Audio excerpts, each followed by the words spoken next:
today's video we're going to be focusing on Swiss breads, and I'll show you a few here. There's got the Basler brot, here's the pure brot.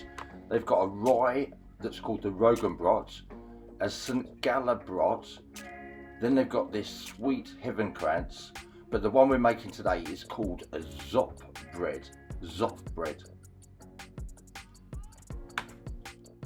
We start by heating the milk. We're going to heat 250 mils of milk to tepid temperature. We don't want to heat the milk too much, otherwise it's going to kill the yeast. So starting off with 550 grams of strong flour. We're going to be making a special shaped loaf, which is going to be quite complicated. But I'm showing you the dough because you can make the dough into any shape you want. I mean, I'd make it into burger buns, and you can use them as like a brioche. So what we're essentially making is like an enriched dough. It's like a bread dough that you've sweetened, and it also contains butter. So mix all the ingredients together slowly at the beginning, and then we're going to increase the speed slightly and then knead the dough for 10 minutes in the machine. And if you're doing it by hand, it will take about 15 minutes. You can definitely do this one by hand. I've just used a dough hook in the machine, and it's going to take 10 minutes in the machine. So this is when it's mixed. Then we're going to start kneading for 10 minutes. You're going to mix on about a medium speed. When you're kneading the machine, you don't want to knead too quickly. Now, once you've kneaded for 10 minutes, the dough should be very elasticated and very soft. And then you're going to rest that dough covered, and you're going to rest the dough for 20 minutes. Rest the dough for 20 minutes. Once you've rested the dough for 20 minutes, you're going to roll into cylinders. So the Zopf bread is made of 2 cylinders, so 2 tubular shaped pieces of dough. We're going to make 2 loaves, so I'm going to have 4 cylinders of dough. Just lightly press down on the dough, don't press too hard. Start from the middle and just work evenly to the outside pieces.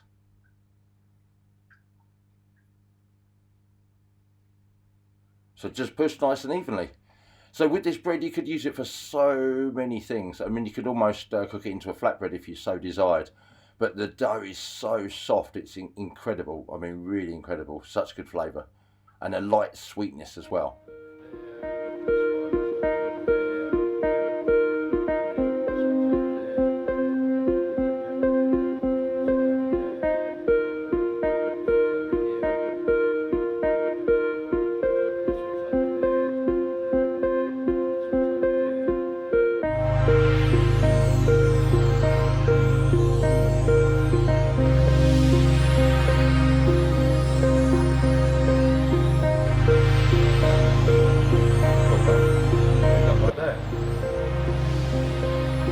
Once you've shaped the bread, I proofed, which means I've increased the size of the bread by 80%, and for me it took 40 minutes. Now I'm just brushing lightly with a mixture of egg yolk and water, and that will give a nice glaze and colour to the outside of the bread. Now I've preheated my oven to 190 degrees. I've placed a tray at the bottom of the oven. Now when we put the bread inside the oven, I'm going to put half a cup of water, and that's going to create steam to help create a lovely crust on the outside of the bread. Now I bake for 20 minutes or until the bread is light, and when you flick at the bottom, have a hollow sound. Now look at that, look at the colour and the glaze on the bread.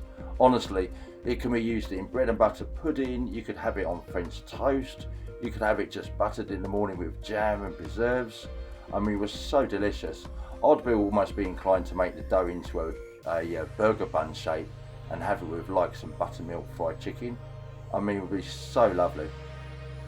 If you're new to my channel, please don't forget to subscribe. Thanks for watching, and I look forward to seeing you in the next video.